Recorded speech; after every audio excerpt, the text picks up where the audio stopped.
some questions which come up with almost all people coming to these retreats at one time or another, or at many times, are questions like,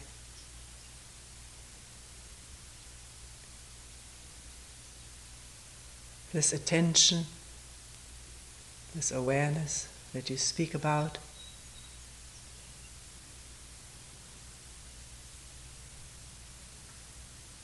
and which actually takes place in my life every once in a while. Is that all?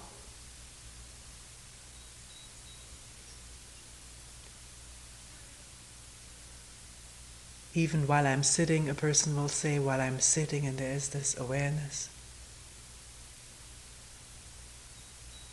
no particular problem. Then I wonder, isn't there something more?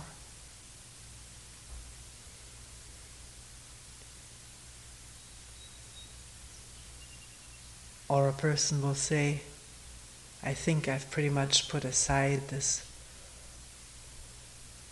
whole search for enlightenment, or this push toward enlightenment, and yet somewhere or other it's still there, wanting this thing, wanting this experience,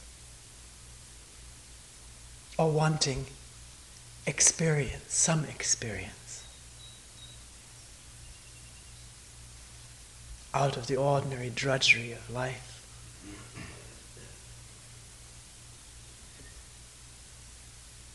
Or a person will say, I had a tremendous experience in the past.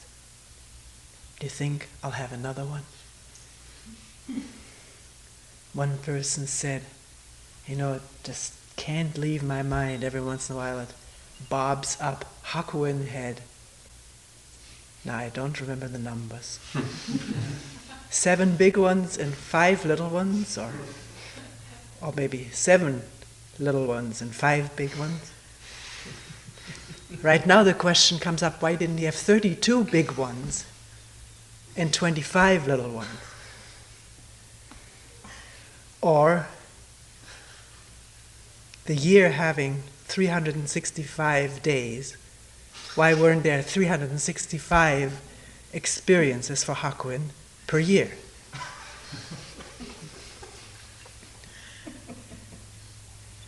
Without wanting to ridicule Hakuin. And what happened to Hakuin between those 7 and 5 experiences? Why does one count? And why does one compare to others?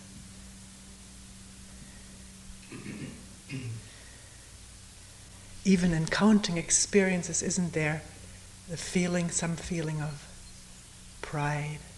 Why does one count one's experiences? But this is sort of sidetracking us from this question of, is this all attending to what actually is? Or is there something deeper, something more permanent or more frequent?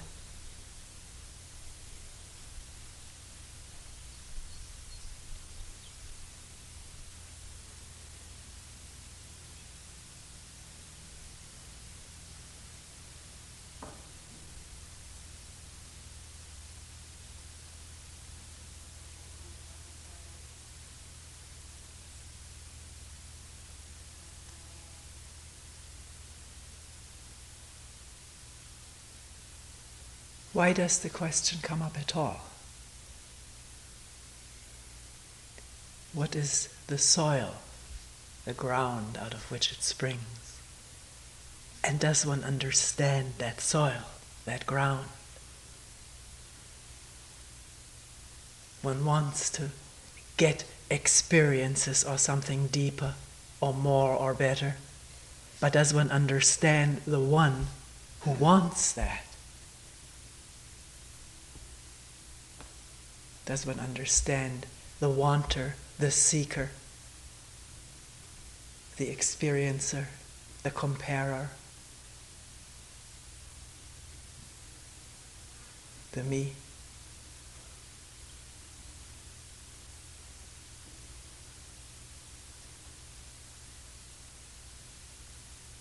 It seems such drudgery. It seems so exceedingly difficult to be aware of the gross and subtle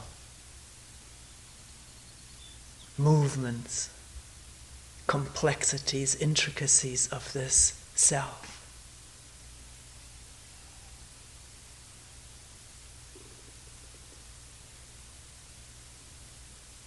With its discontents, dissatisfactions, and wants for something to give gratification, fulfillment, peace, forever.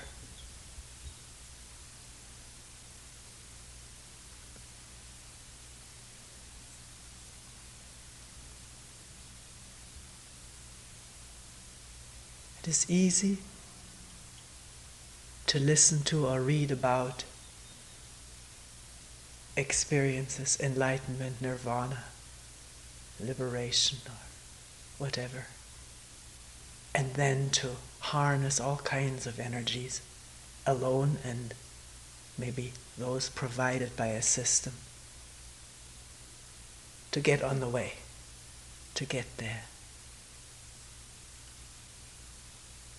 It allows one to forget about the self, which is aching with discontent most of the time.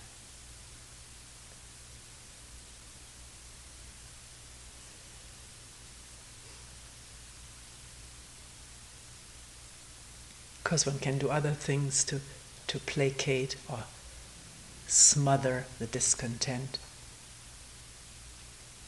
Throw oneself into a career, into a new job, into a better house, into family life, or on a pilgrimage to find the right school, the right teacher, or teachers.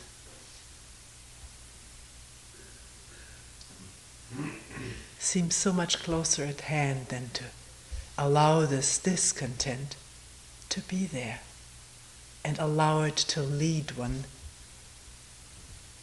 into all the dark alleys of this self. Sort of poetic way of putting it. I usually don't indulge in that.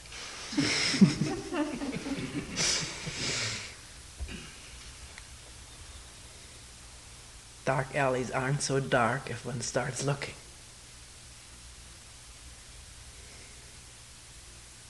All our comparisons and image making become quite apparent if one really intends to become familiar, to understand this me, rather than go off on a trip, which is so much more inviting and promising, and yet so fraught with frustrations and disappointment when one doesn't get what one expected, or one has gotten it but now one wants more.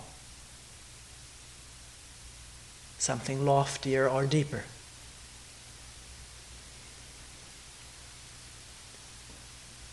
It's always trying to go to the skies without understanding the earth on which one stands.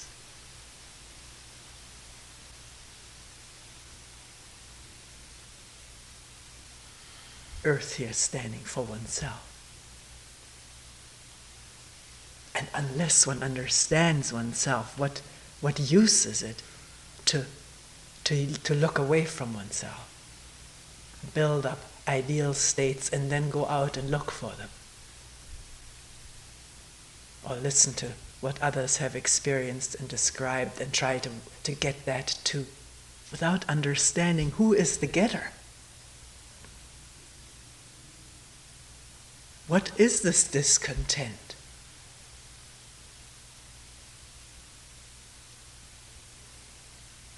this feeling of lack, which is not only manifesting superficially, it seems to go so deep.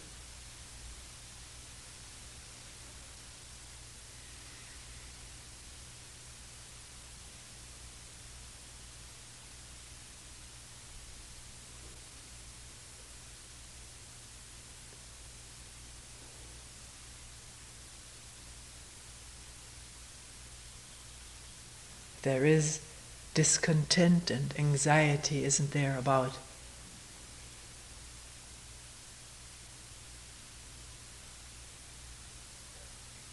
being insecure,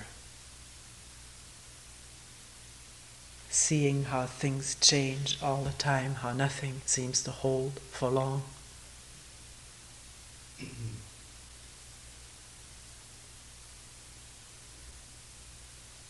About oneself being nobody special, and wanting to mend this situation by becoming somebody of importance which other people will respect, which will give one a sense of importance, pride, something to hold on to.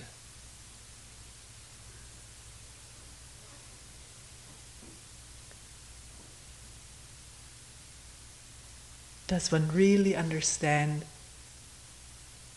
having listened to talks over, just figured out the other day, it's been 10 years giving talks, many of them about self-image. Does one really understand self-image so that when it comes up it is seen and does not rule one's relationship with one another?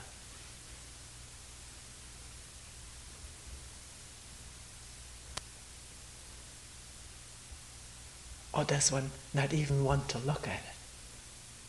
Because it is, as some people say, it's ugly, it's embarrassing, makes one feel guilty, particularly if it is hurt or deflated. One feels insulted, hurt.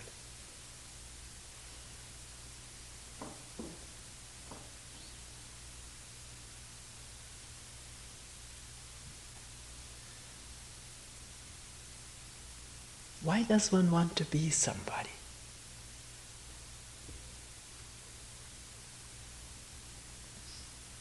Or is one aware even of the fact that one wants to be somebody? Or is it so drilled into one since almost day one that one is going to be somebody, to make one's parents happy and proud, not to disappoint one's teachers who put such stock into one? Or if one sees everybody else is doing well in school, then to be the mischief maker becomes a role which the teacher too reinforces. My husband, who used to be school principal and a teacher, said he could hear in the teachers' lounge where teachers were sitting, at the end of the year they were telling each other what troublemakers they were going to inherit from them. Wait till you get him, he's a dilly. So it was already known to the new teacher what the kids were like. It was passed around before the kid ever entered the classroom. So there are positive and negative, in quotation marks, identities, which give satisfaction. To be somebody.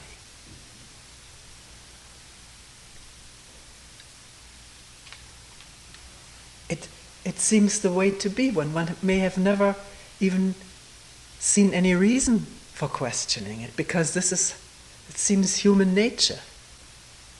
Everybody expects it. When it's asked when one is little, what are you going to be? When you grow up and if one says a fireman or this or that, then one gets a response. Adults smile. One already knows, a child already knows what he's going to be. Or a doctor, that's even better if he says, I'm going to be a doctor. It makes parents' heart beat a little faster. Because parents often want the child to be what they couldn't be, to satisfy and fulfill themselves through their children. One must not dismiss this out of hand and say, I'm not like that.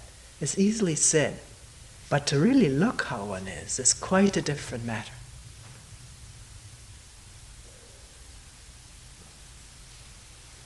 One may say, I don't care what grade my child brings home. He's free to bring home bad grades. I'm not disappointed, or I'm not going to be hard on it. But it's one thing to say that, but how does one really feel? And that's what the child makes contact with. Not the words, but the feeling of the parent or the teacher. The disappointment in not being what one is supposed to be.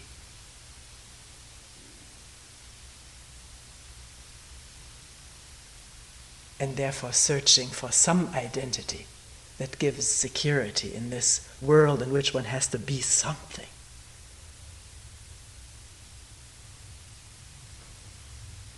Something outstanding if possible, something noticeable.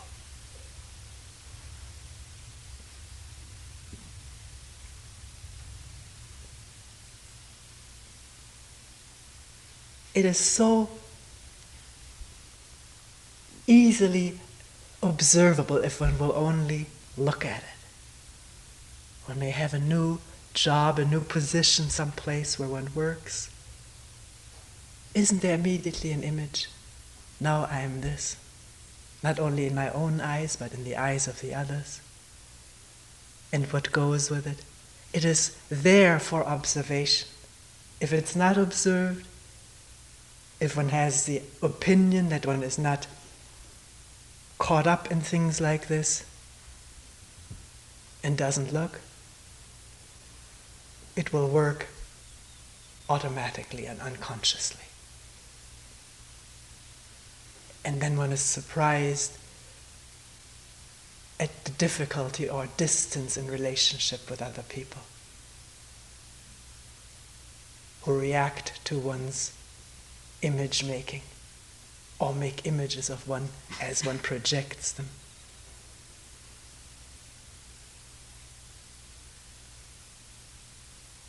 Please look at the different positions one has and what one expects from them, how one expects to be treated holding this position, and how one is hurt when one is not treated in this way.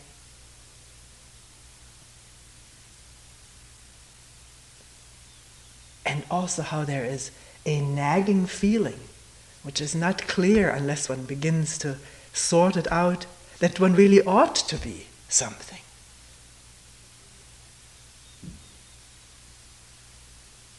If one has some kind of a job just to make money, to pay one's rent or get one's clothes and have a minimum of needs fulfilled, and actually one lives quite happily this way, there may still be this nagging feeling, but I should do something with my life. And if one goes back home or is with friends who are making something of their life in quotation marks, then this feeling comes up, what am I doing? I should really get going and make something of my life. I'm not saying one should not, but one should see the process at work.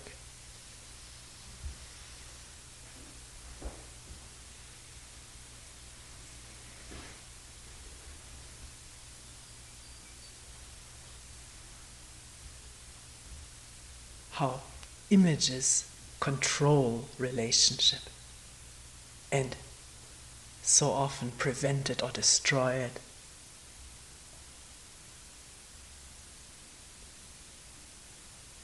one has been hurt in one's image, and immediately an image is made of the person who hurt one. And the next time one sees that person, one doesn't want to look at him, or one has a grudge, one bears a grudge against this person. And this stuff builds. Because unless images are broken down as quickly as they arise, or as soon after that as possible, something builds up.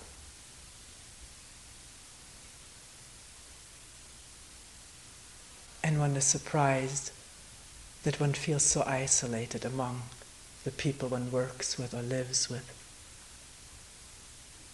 Isolated by these very memory pictures of what happened in the past, and what this person is like, and what this person should be like, and how I should be treated. They're all little fortresses in which we move.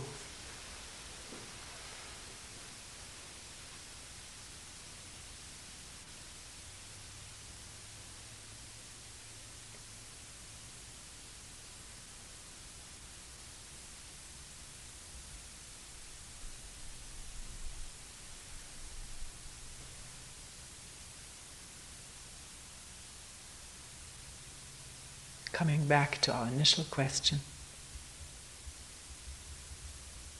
this attention, is this all?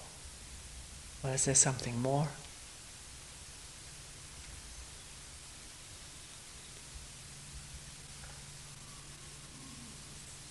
When this question comes up, at the instant it arises, at that instant where one thinks, is this enough? Is there something more? At that instant, is there attention? Or has whatever space there was to perceive and look and listen, has that space immediately shrunk?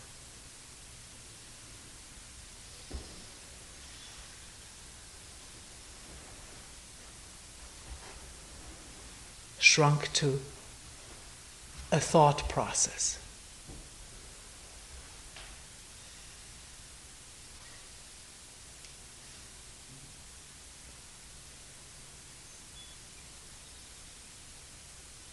And of course, thought thinks, that's its nature. It evaluates, it compares, it projects. And what it thinks about, at the moment that thought thinks about attention, what is attention? It's just a concept at that moment. And all concepts they're not nutritious, nourishing. They're like plastic food. Sometimes in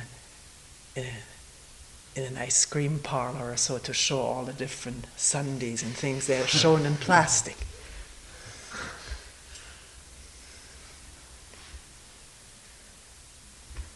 You can't eat them. You can only sort of use them as a stimulus to the saliva glands.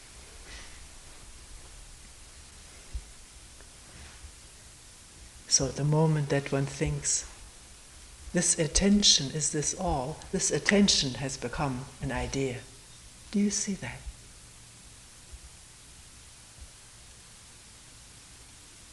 And of course, if one then reflects about this idea of attention, it's not very gratifying. As no thought processes in the long run or in the short run gratifying, because it's limited, confined, and always wants more or less.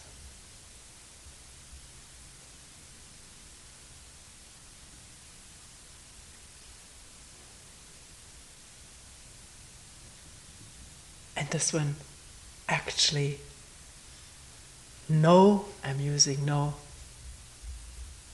not as a thought process, does one really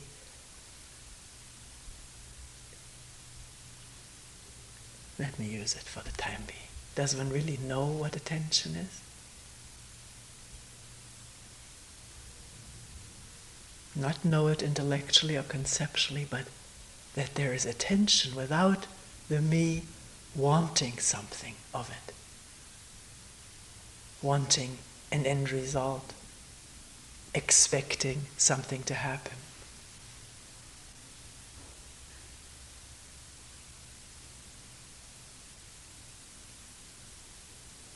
Without fear of its coming to an end. Just attending to what actually is there.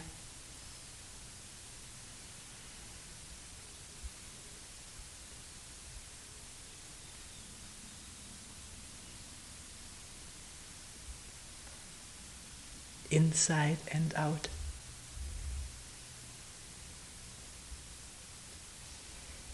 You see, to know oneself, to understand oneself, let's rather say, from moment to moment, there can be no impatience, no particular opinions, ideals about what one should be like. All of that immediately prevents the wholeness of attention, or the wholeness of perception. The clarity of perception is interfered with when one has ideas about how one should be. Impossible to perceive what is going on in oneself if it is filtered through ideas of what one should be like. Those dominate the perception, and the perception is distorted.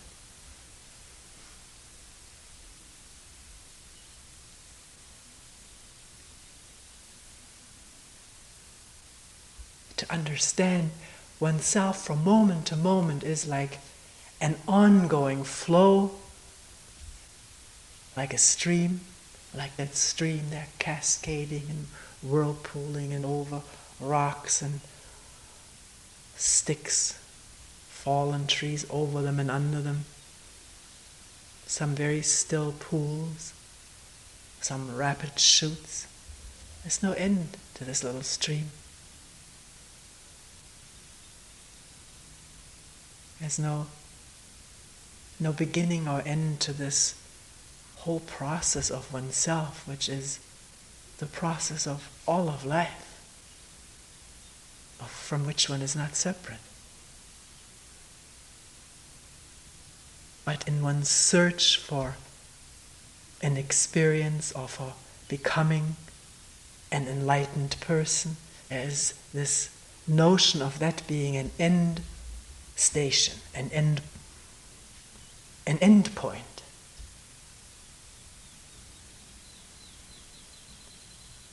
At that moment all my problems will be solved. I don't know even what one imagines.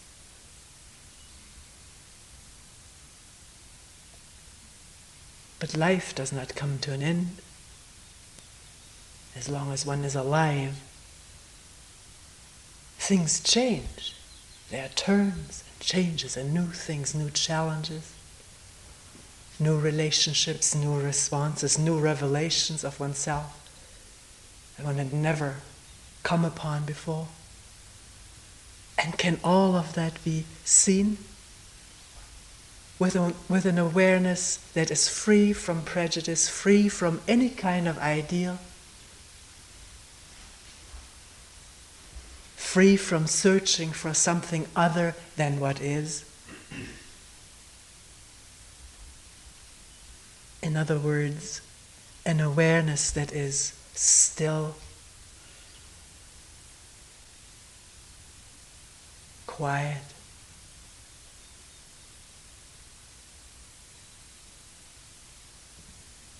motionless, whole.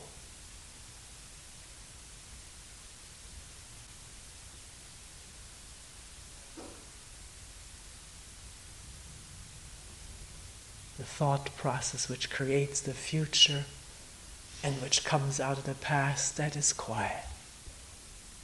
Because if that is at work, then perception of what is actually going on is being twisted. distorted.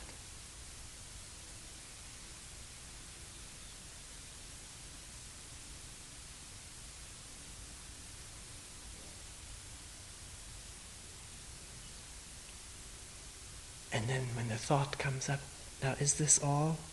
Can one see that? Wonder, what was this? Because at the moment of attention, the thought is a thing of the past. It already happened, but it's still there to be looked at. It's already become a memory. What is this question? Is there more? Where does it come from?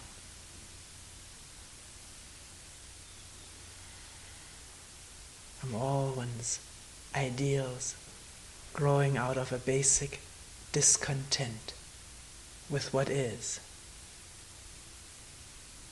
If one thinks about it, if one completely moves with what is as an integral part of it,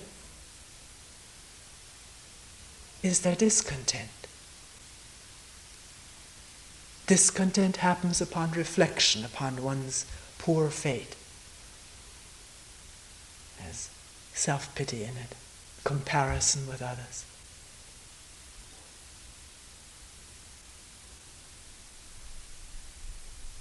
Maybe there's much more to it. This feeling of lack.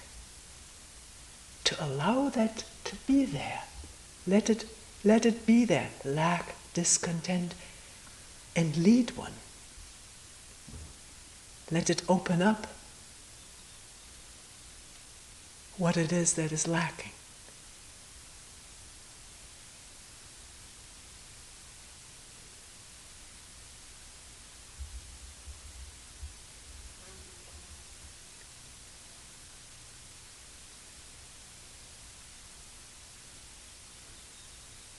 No love.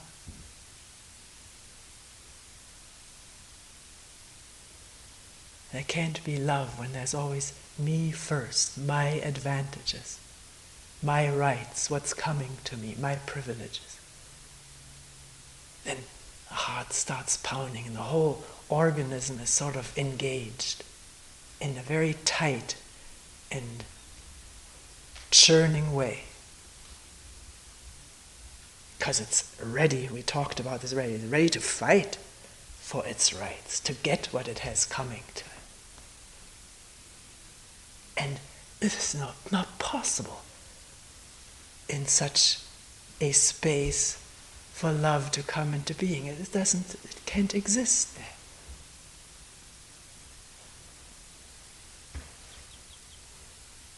It has nothing to do with that.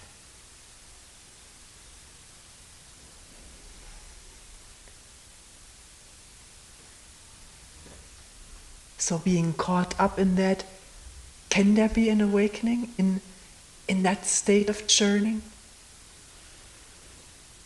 Churning over the unfairness of what is happening to one and trying to get that straightened out? Of course there can be. There can be awakening in any state. Particularly if someplace, maybe in the back of the mind, there is a real need to know oneself, that one understands that unless one knows oneself, one's perceptions and relationships and thoughts are awry, come out of blind motives, are influenced by blind motives and unconscious compulsions. So if this understanding, if this is understood, that one needs to understand oneself at one time or another, and then there's a serious intention to know oneself, to see how one functions, lives, relates, talks, thinks, from moment to moment, then even if one gets up in these chambers of self-concern, self-pity, self-interest, with all that goes with it. The friction with others immediately, the antagonisms, the schemings.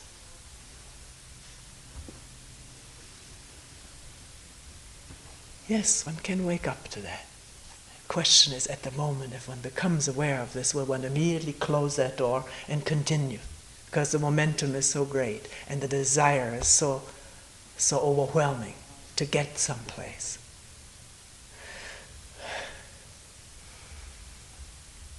Or will one pause at the moment of awareness of what's going on and sit down literally or stop in one's tracks and look and listen to what's happening, inside and out.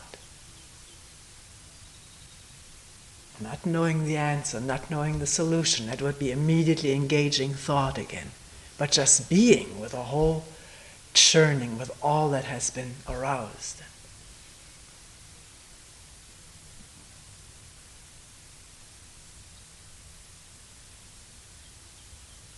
Let the whole thing reveal itself.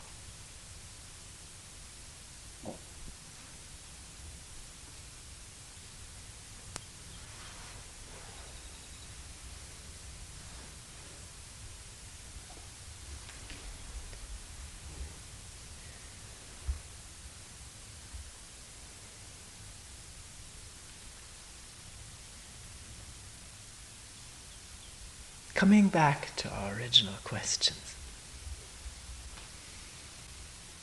One question I didn't mention, it just occurs to me right now, that people will ask, so do I understand you right, that there really is no progress, there's no progression in the future?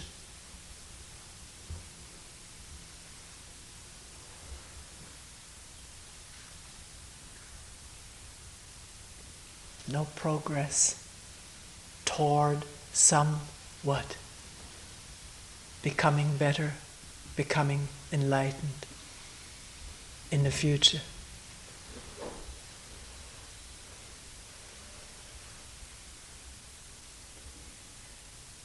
This is not a question to be answered with yes or no, but one needs to look at again what is going on in the mind when a progression into the future is thought about and projected. And one wants affirmation of this and fears that this may be taken away from one. What is the future? What is the future enlightenment or the future progress or the future betterment at this instant?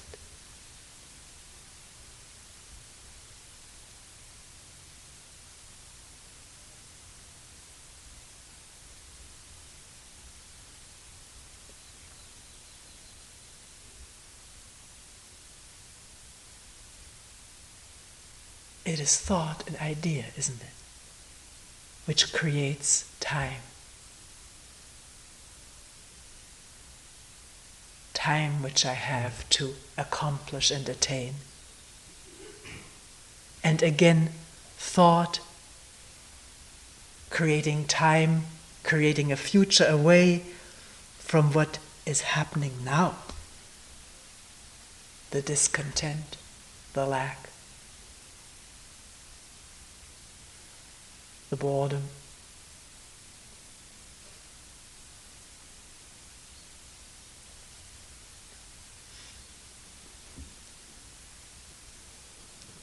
The unsettled relationships with one's fellow workers, members of the family.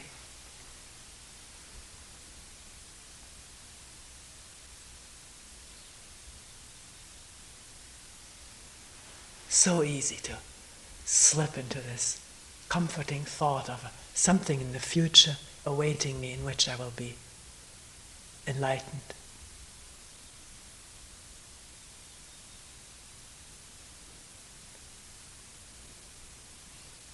and then submitting to any system that promises that. It's good because the system occupies my mind, my energies, and I don't have to think of my present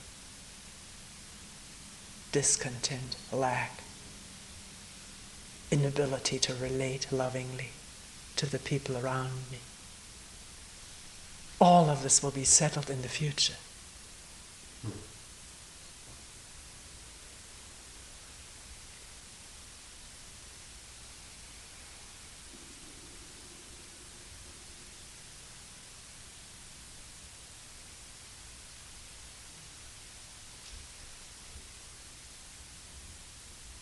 But the future is a product, a creation of thought. Do you see that? There's only this instant, this moment, and then the next. But the next one hasn't arrived yet. And if there's complete attention now, awareness which does not project into the future or look into the past, then there isn't even now. There's no time. There's no progression. These are all concepts which don't fit into this awareness.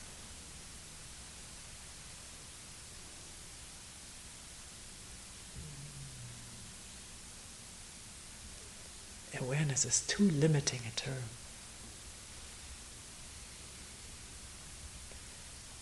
There's an interesting koan that comes to mind. We used to have talks about it every once in a while. It is about,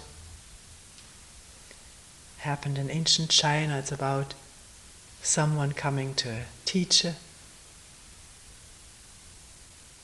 and saying to this teacher, you know, I just read about an ancient Buddha who sat in the meditation hall for eons and eons and eons. Was he sitting there in that meditation hall? And he neither manifested the truth nor ever attained Buddhahood. Why?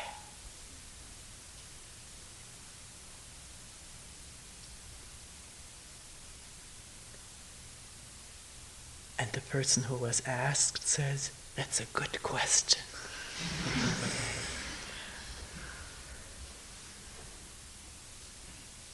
And the person who comes there with this heavy heart probably has already sat his 10 or 15 years.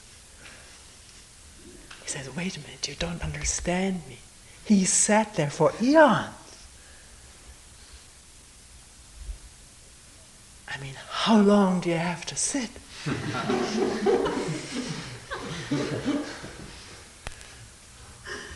If in eons he didn't manifest the truth or attained Buddhahood, why didn't he?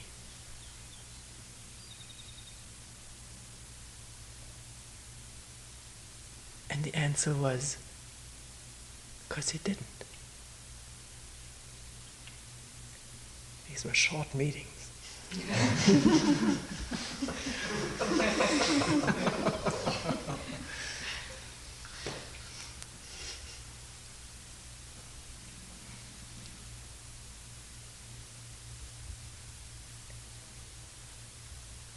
See, this is talking about this particular school of training. This is the two-faceted aspect of this school of training. There are these koans. And then there is the practice where you vow every day, nothing will impede my progress toward full enlightenment.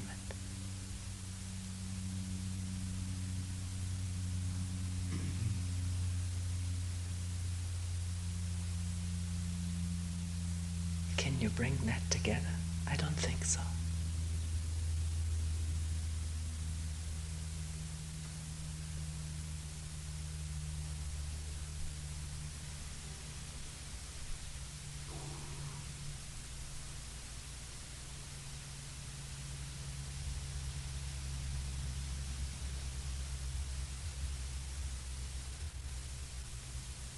Do you need a vow to understand yourself?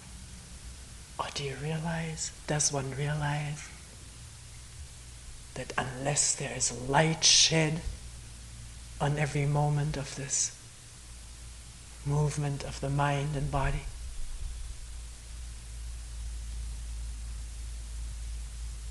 because this mind and body is in relationship with the rest of the world,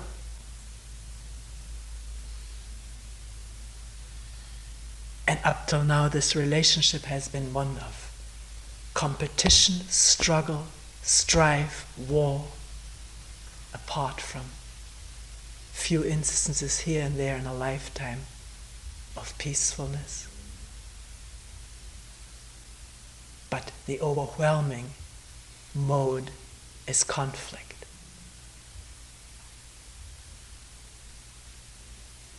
And there's conflict in oneself. And unless that is inundated with light, meaning understanding, it will continue. One will pass it on to one's children, to the people with whom one lives. Generation after generation.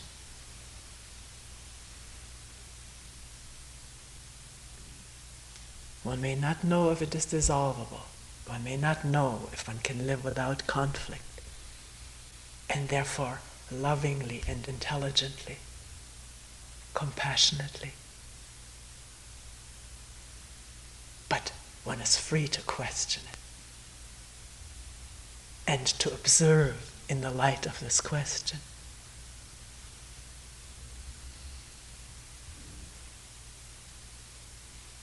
What goes on from moment to moment.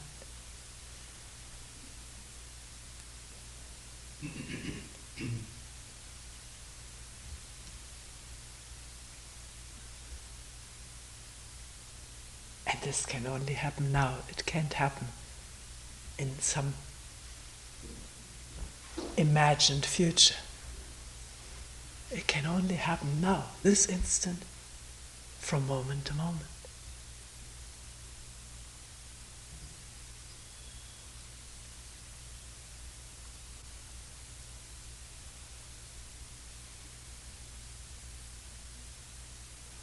Without time.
We will end here for today.